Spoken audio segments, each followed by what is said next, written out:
السلام علیکم ورحمۃ اللہ وبرکاتہ۔ بسم اللہ الرحمن الرحیم۔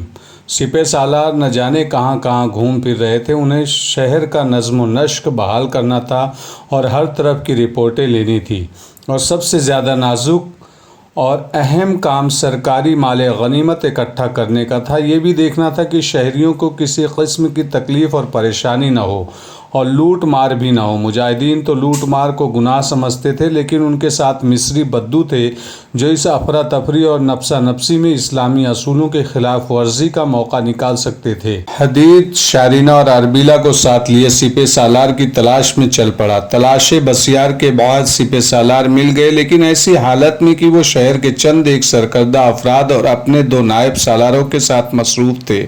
انتظار میں مغرب کی نماز کا وقت ہو گیا۔ وہاں کوئی مسجد تو تھی نہیں۔ ایک مجاہد نے باہر کھڑے ہو کر اذان دی اور وہیں سب باجماعت نماز کے لیے اکٹھے ہو گئے۔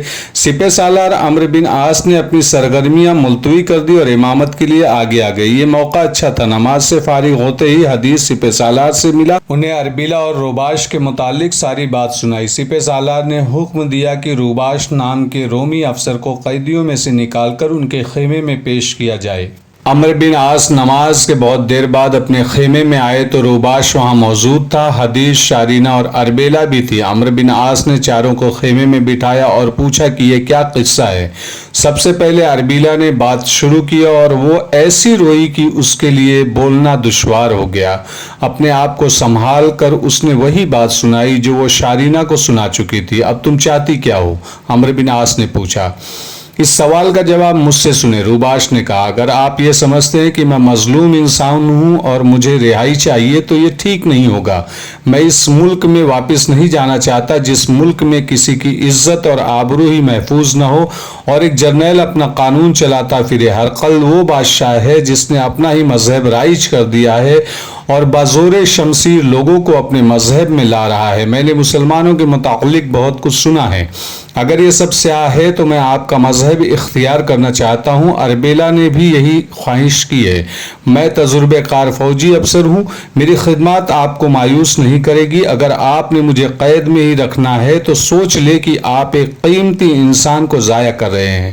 میں رومی عیسائی ہوں، لیکن رومی حکمرانوں سے انتقام لینے کو بیتاب ہوں۔ عمرو بن عاص اتنی آسانی سے کسی غیر کی باتوں میں آنے والے سپہ سالار نہیں تھے۔ انہوں نے روباش کے ساتھ ایسی گفتگو کی جس سے یہ دیکھنا مقصود تھا کہ یہ رومی افسر قابل اعتماد ہے یا نہیں۔ شارینہ نے سپہ سالار کو یہ بتایا کہ وہ اربیلا کو بچپن سے جانتی اور اخلاقی لحاظ سے قابل تعریف ہے اور اس پر اعتماد کیا جا سکتا ہے۔ خاصی لمبی اور بامقصد گفتگو کے بعد عمرو بن عاص نے فیصلہ دے دیا کہ روباش اور اربیلا کو حلقہ بغوش سے اسلام قبول کر لیا جائے۔ اس طرح روباش اور اربیلا نے عمرو بن عاص کے ہاتھ پر اسلام قبول کر لیا۔ اس کے ساتھ ہی عمرو بن عاص نے اسلامی اصول کے مطابق دونوں کا نکاح پڑھوا دیا۔ سپہ سالار نے یہ حکم بھی دیا کہ ان دونوں کو اسلامی اصولوں سے پوری طرح آگاہ کر دیا جائے اور انہیں نماز پڑھنی سکھا دی جائے۔ ایسا حکم دینے کی ضرورت نہیں تھی کیونکہ یہ نظام موجود تھا جو نو مسلموں کی تعلیم و تربیت کرتا تھا۔ مسلمان جس بستی کو فتح کرتے تھے وہاں کئی لوگ ان کے اخلاق سے متاثر ہو کر مسلمان ہو جاتے تھے۔ فوراً ہی ان کی تعلیم و تربیت اسلامی اصولوں کے مطابق شروع ہو جاتی تھی۔ سپہ سالار عمرو بن عاص مصر سے تو واقف تھے، لیکن وہ اس وقت مصر کئی بار آئے تھے جب انہوں نے ابھی اسلام قبول نہیں کیا تھا، اور وہ تجارت کے سلسلے میں آیا کرتے تھے۔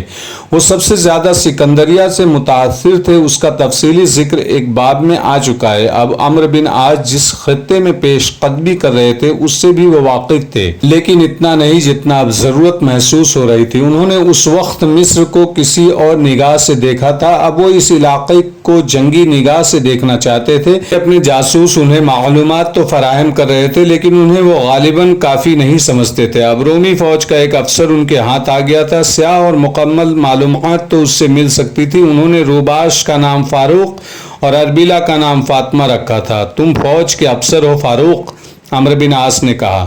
تم ایک آدھ دستے کی قیادت کرنے والے ہو اور تجربہ بھی رکھتے ہو، لیکن ابھی میں تمہیں کسی دستے کے کمان نہیں دوں گا۔